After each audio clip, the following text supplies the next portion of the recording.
to India and Ireland, round Africa and back again. We don't really need to know just where we'll go.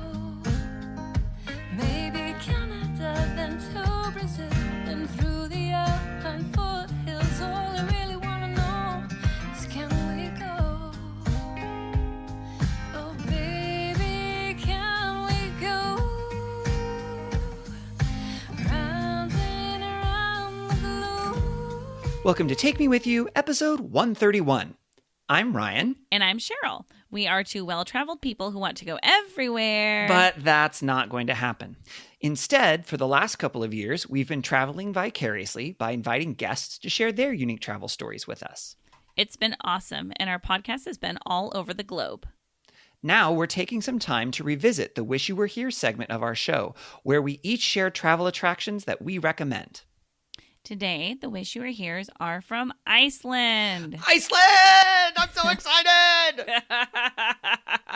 Okay, Cheryl, here's the thing. I have a confession about this. Oh, wow. Yes, I'm very excited about listening back to Iceland and all the cool things that are there. But right now, Iceland has a fissure eruption. I don't know if you've seen the pictures or any of the videos or whatever, but there is think of it like a volcanic eruption, except it's not technically a volcano. It looks like a little mini volcano, and there's lava, and people can go right up to the lava because it's Iceland, and so they don't have all of the rules like we have in the US. And they're just like, hey, if you're dumb, you're dumb. And so I have actually been looking the last several nights. I've pulled out my phone and looked at prices to see if I could fly, even just for a weekend, to go back to Iceland just to see the lava. But it's like way too expensive. Aw.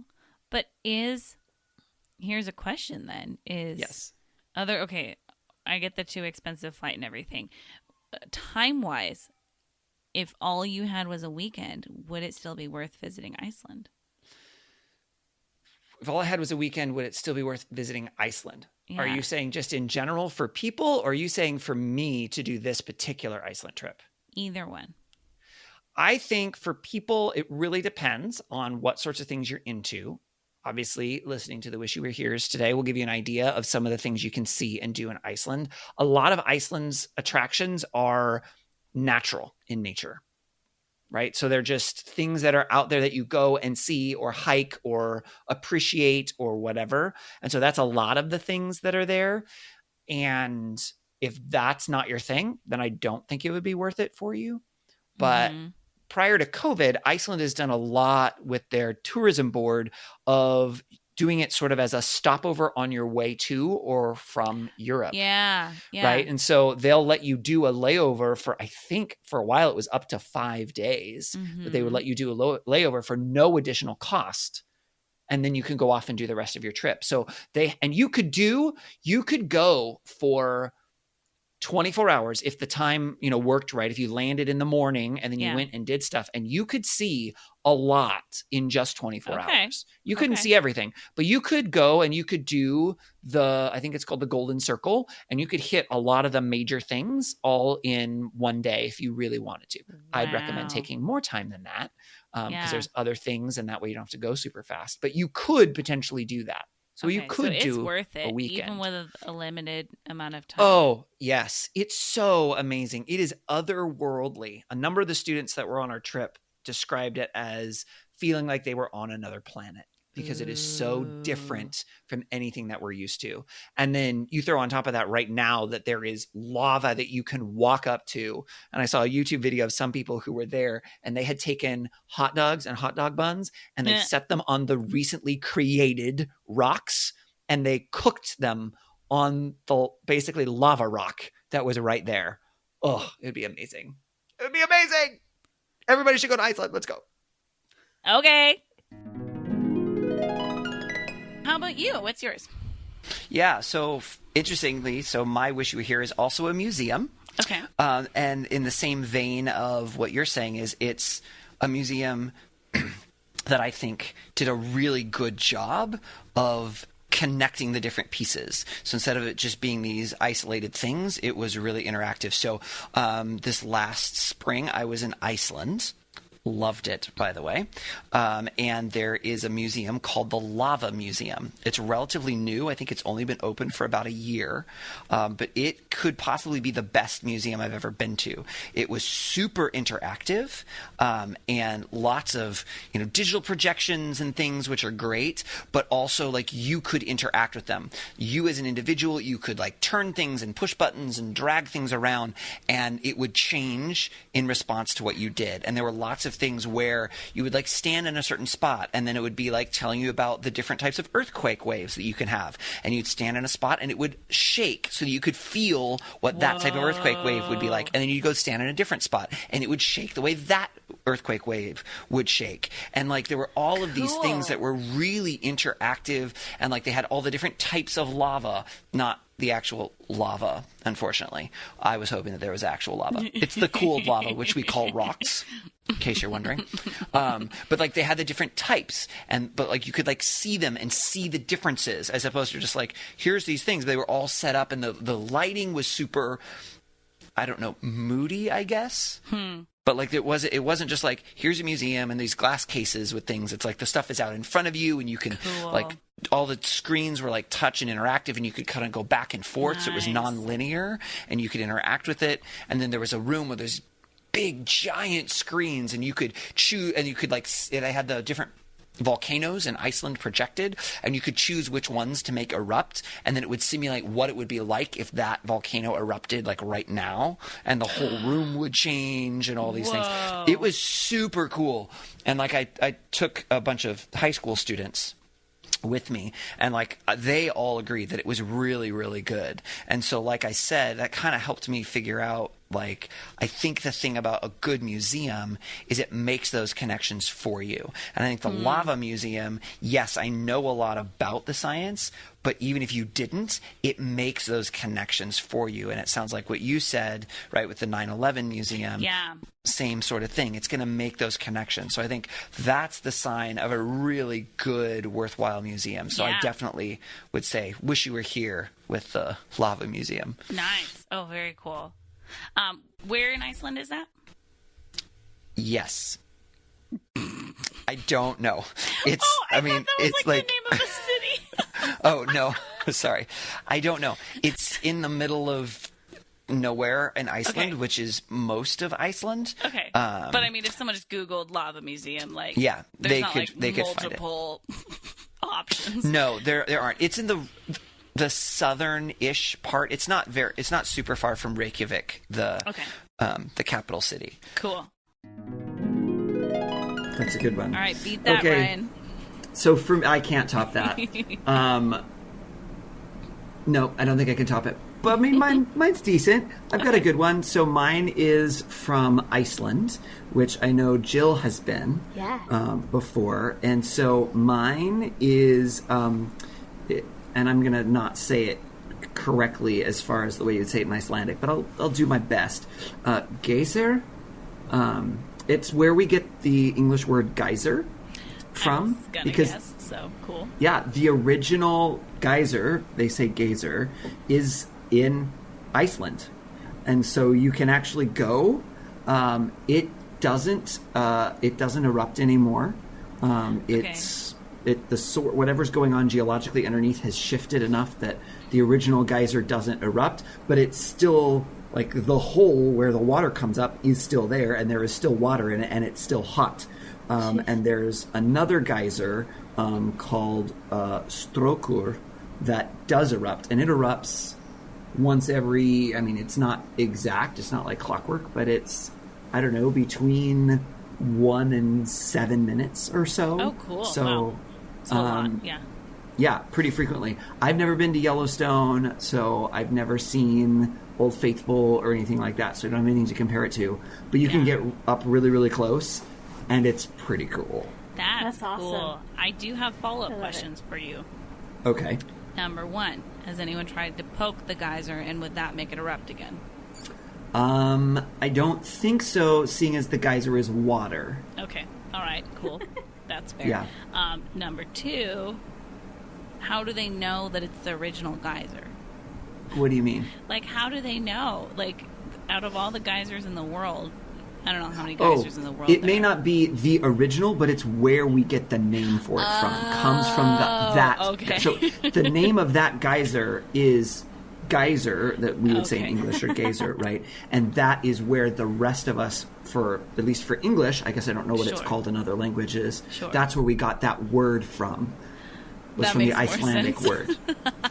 word. These ancient scrolls say that this was the first one. No. It probably was not the first one, but it's been around long enough that That's is the word that people comes have from. connected I for understand. that geologic phenomenon. Cool. Awesome. So interesting that, we're all talking about, and not everything exclusively, but both of those had to do with very interesting buildings, right? Obviously, it sounds like the museum was more than just buildings, because you had the giant cat bus. But so what I picked, interesting also fits in there. It's the Harpa Concert Hall in Reykjavik in Iceland, and Ooh. it's I did not hear a concert there, but the building is actually what I think is the most amazing. So it's glass on the outside, I don't know, like 3, 4, maybe 5 stories. And so it looks kind of like a skyscraper that you would see in like a big city as far as the glass at the sides, except it has very thick, and I don't know any architecture, but so like metal or something around each of these glass panes, but they're all very, very geometric and repeating. And it's following the pattern of the columnar basalts, which I'm sure I'll talk about at some point on this podcast, but are a naturally occurring, what is that? 1, 2, 3, 4, 5, 6. That's a hexagon, right? 6-sided, Yes. right? We'll say yeah.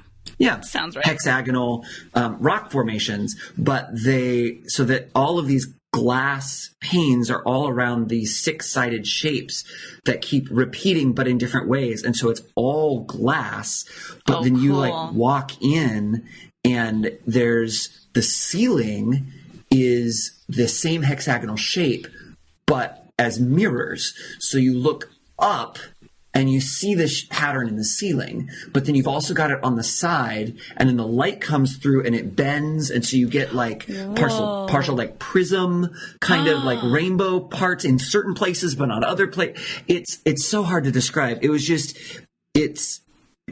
beautiful. And it's just, you just can walk from floor to floor to floor. When we were there, they had, and I don't know if this is always there, if it was just at the time, they had these like self-playing pianos up this big giant stairway that you go up. And so they're just playing this very like ethereal sounding music. And so it all just kind of fits in with sort of just this bigness feeling. It was, I don't know, it's gorgeous. I of course didn't feel like I spent enough time there and took a whole bunch of pictures, but it was really, really cool. It was it's a really beautiful building, so that would be, it sounds like a clear cool. honeycomb. Yeah, Is that what it's like? Kind of like a clear honeycomb. Yes. Okay. Yes. Cool. I think that's a good way to describe it. Man, we gotta go to all these places, I guys. know. I know. Can I change my answer again? Now I'm homesick for places I haven't even been to yet. And this is why we do this podcast. Because we want to go to all the places. Yes, we do. Oh man. Okay. How about you, Ryan? Yeah, so I'm sorry, I'm going to break the pattern here. I don't have a restaurant for you all. Boy. I'm not a foodie, so I don't. Those are not usually the places Can't that take make you my anywhere. wish you were here list anyway. Yep. Yeah, no, they're not. So I'm going to talk about a place from the last trip that Ashley and I took together, which was in April of 2018. We took a group of students to Iceland. And I think I've talked about it before for some of my other Wish You Were Here's, but there are just so many things in Iceland that are amazing. And so one of the places that we went, and it was really cold when we were there, but it's a black sand beach. What? That is, yep. It's not just like, oh, it's kind of like dark gray. No, it's black. Cool. Yeah. Black sand beach near the town called Vik, V-I-K. It's near that town. The name of the beach, I'm going to try to say, and I apologize to any Icelanders who are Brian, listening. just lean in. I'm going to do my best. Okay, Here so we go. I think it's something sort of like Reynisfjara. Sounds good. Do you want me to do my like Italian accent with that word, or would that be extra offensive? You could, except it's not Italian. I promise you that. Well, I know, but that's just like what I go to apparently. So. Okay. Okay, cool. So how far is it from like major places? Like, what does it look like to get there? Well, there are no major places in Iceland. No, Fair, that's not okay. true. That's not true. It's hard to say because we were on a bus that looked like a tour bus type of a thing. It was just our group, but that was driving around, and I don't have a good sense of how far. Okay. Just looking online, it seems like it's not very far from Vik, which is a cool like little tiny town.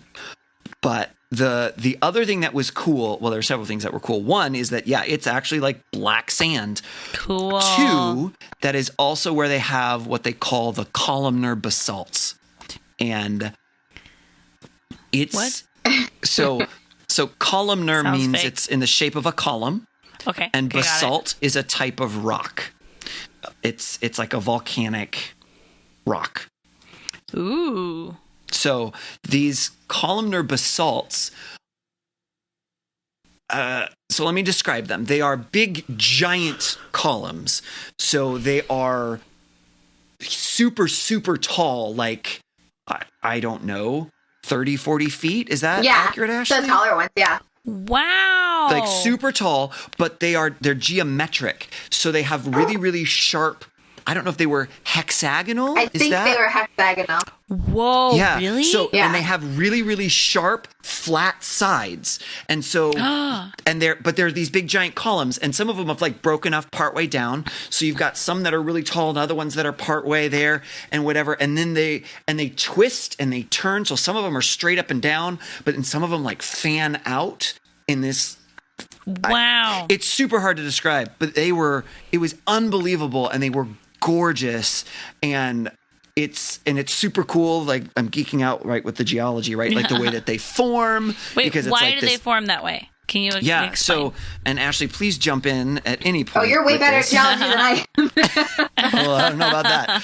But so what I'm remembering them describing is, so they form actually inside the earth. So that it's magma, right? So it's lava when it's out on the surface of the earth, but magma when it's inside. Okay. But for whatever reason, it gets separated from its heat source. And so it cools from the bottom and the top. And then it like cools together. And somehow the way that it cools and the rate at which it cools makes it form into these geometric shapes. Whoa. And so, and actually, Cheryl, did you know you have columnar basalts out by where you live as well? No, like the rocks? Yes. The rocks at my camp? Not at your camp, but when Okay. you're driving from Natchez up to the camp where you live, up on the, I don't know what side that would be. Oh, I I've don't seen know if them. that's Where the they're like north or the those like south sides. vertical lines. Yes. Oh, that's my favorite part of the drive to town. Yes. No, those are the same thing. Those are columnar basalts. We have them in Washington Wow. State. The ones that are in Iceland look really cooler because you can get right up to them and actually like climb on them. But yeah, it's those same formations. Yeah. So you've actually seen them before, believe it or not. Wow, that's so fun. Look at what science can do for you. Oh my Right? goodness. It's super So cool. that's my wish you were here. That is so fun. Wow, those are great places. Let's go to all of them. Ryan, tell us your wish you were here. Yeah, well, it's not nearly that good, but but it's still it's good. So mine is a place called The Pearl in Reykjavik in Iceland. And it's sort of I don't know exactly what it is. It's sort of a museum, but I didn't actually look at all of the museum-y parts. So The Pearl, I think it's got like a museum thing like in downstairs, and then upstairs it's got like a gift shop with like way heavily overpriced stuff. I mean, stuff in Iceland is just more expensive anyway because it's an island. So, it's just more expensive to ship things there and ship things away from there and stuff like that. And it's kind of touristy. But the cool thing is it's kind of this like round, and it kind of has a dome top, but there's a porch kind of walkway thing up on the third level that goes around it, like in a circle. And so you go up there and you can see all of Reykjavik with the mountains and the ocean, and like most of the kind of stereotypical pictures that you've seen of Reykjavik in Iceland with like the multicolored like roofs and that sort of thing, they're taken from there. Cool. And so you can just kind of go up there and you can view, because again, you can go around the whole thing in a circle. Like a balcony on the outside. It is, but it's like all the way around. It like rims it. And it's really, really cool. And then they also have, because I'm a science guy, then they also have, as you go around, different rocks from Iceland. And because of all the lava and volcanic activity, there's lots of really cool different rocks. Oh, fun. So like this one, this is called rope lava. I hadn't heard of it before. It looks like wood. Whoops, It does. I went It the looks wrong like direction. petrified wood, doesn't it? Oh, I still went the wrong direction. I'm going the wrong direction. What did I do? I'm going the wrong direction. Apparently I don't. There it is. Yay. Yeah, so it's just like it looks like pieces of rope. Yeah. Right? But so they have lots of these different rocks of these different kinds, all are scattered around. So as you're walking around, you're seeing Iceland, but you're also seeing like these different rocks, and they have different descriptions and things in them, which is really cool. Did they talk about how they were formed? Differently? There were like little plaques and things that that's talked fun. about a little bit of it. And I'm looking for That rope one looks like maybe it was cooling in kind of clusters and Yeah. bumping up as it. Yeah. Oops. There we go. Anyway, I'm not going to bore you with all of the pictures, but Stop showing us your travel photos. sorry. But so like, right? So like, there's like the church that I talked about in an earlier "Wish You Were Here," Yeah, yeah. right? That has all the columns and stuff. So Oh, you can see yeah. that. You can see that from the Pearl. Wow. And of course I took selfies because that's what you do. But this is like the iconic Iceland shot. And unfortunately I've got like the bottom part of it there, and I didn't have a big enough lens, but I zoom in and it's got the mountains with the snow and the roofs and the build. And it's just, and it is as beautiful, if not more, than it looks in the pictures. And it's really cool. And I don't think you have to pay to go out on the observation deck. Oh. But even if you do, it's worth it because Cool. the view is great. It's a beautiful, beautiful view. So that would be my wish you were here. Fun. The You Pearl could see in the trolls Iceland. there too. The trolls. What is it? Trolls or fairies that live there? Elves. Oh yeah, they stop the road construction sometimes, don't they? Yeah. Yes, they believe pretty strongly in the elves. And like they have like elf stones. That's where they live. They live in these rocks. Oh, no. And so if they uncover one in the middle of construction, they will redo the entire plan as an architect, right? They Yeah, will that's what you redo do. it to move around it so they don't disturb it. Oh, no. Yeah. You could prank people so bad with that. Well, no, because you get, and I don't remember what they're called, but there's a certain type of person who is able to talk with the elves. So you get one of them to talk with the elves that live in the stone that's right. to figure out like what the deal is. Will they pay for me to fly there if I say I'll do that? You Because I'll go visit. Right. Yeah. I'll go I'm help sure. them out. Yeah. You'll talk to an elf. Yeah, why not? Yeah. I could improv. And on that note of Elf boy. Improv with Cheryl, that is going to bring this episode to a close. All right, Ryan, how about you?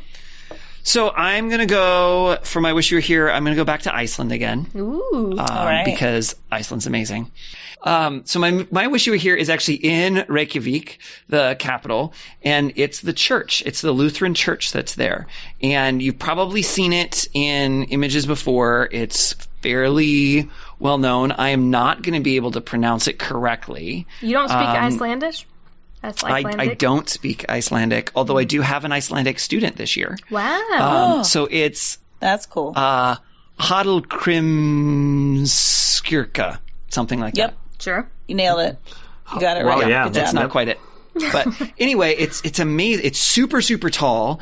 And the outside is modeled after the columnar basalts. So it has those geometric, big, huge, tall columns. Oh, wow. And it kind of swoops up sort of to the steeple. And the entire outside is modeled after those columnar basalts. beautiful. And it looks really, really cool. It looks like something out of Lord of the Rings. It does. Yeah. It kind of looks like, not Minas Isengard. Tirith. Gondor. Yeah, that's the one. Yeah. It We're does. No, it nerds. totally does.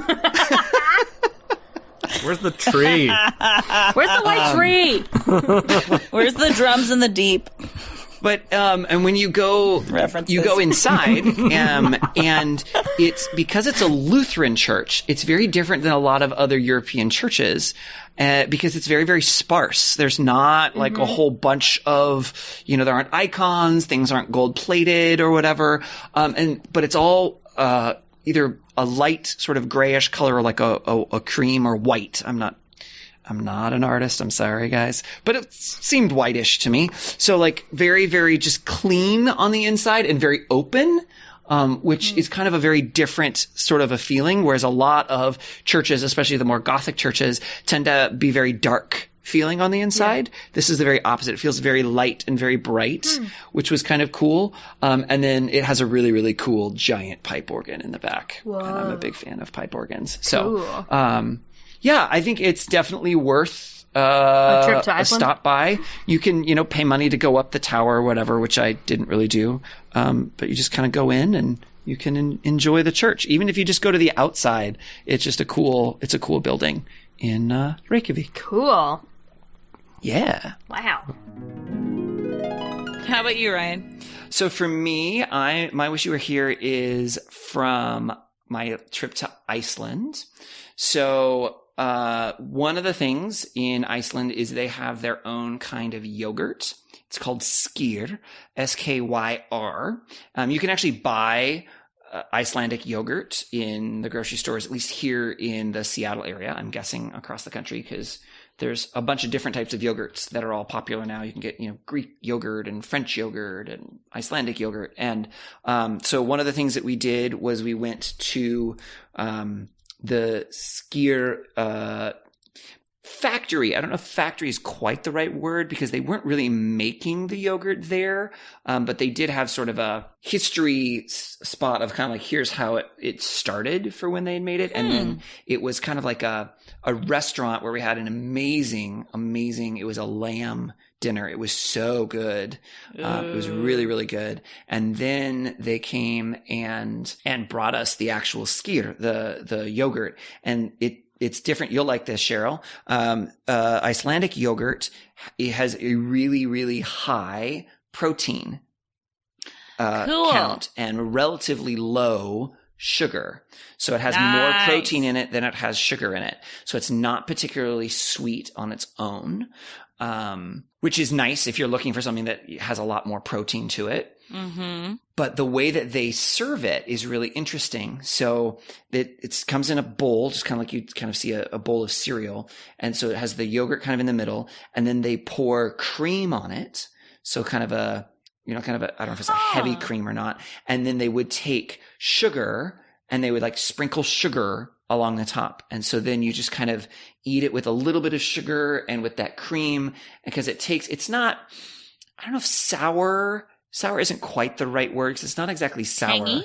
Maybe tangy. Like the flavor on its own is not like, ooh, I really, really like this. But when you combine it with the cream and then that little bit of sugar, it's really good. Cool. Yeah. So like actually when I came home, I started to just kind of look at the grocery store. I was like, ooh, here's some Icelandic yogurt. And I tried a couple of different brands to see like which one I like. And so that's actually the yogurt that I get now is the Icelandic because it is more protein, which is really nice, a lot less sugar, which is a little bit better for you.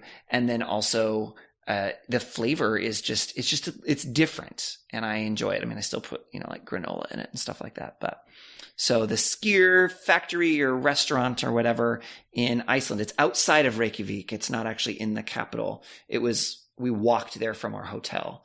But I don't remember the name of the city we were in. I can find it if we need it though. So Ryan, you shared about a food thing. I did. Aren't you proud of me? And you have food opinions. You I became a yogurt connoisseur or an Icelandic yogurt connoisseur. Okay, I have a lot of food opinions, Cheryl. Okay, well, fine. Food appreciation There in you a new go. way, maybe. There you go. Yes. Yes. But if you're like, ooh, this is how you make your own yogurt so it can be just the way you want. I'm like, no, I want somebody else to make it for me.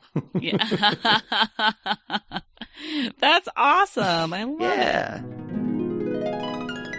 How about you, Ryan? So for my Wish You Were Here, we are going to go to Iceland. Yay. And I'm going to recommend an incredibly touristy, cliche location in Iceland. It's called the Blue Lagoon. Perhaps you've heard of it. Yes, I have. Yeah.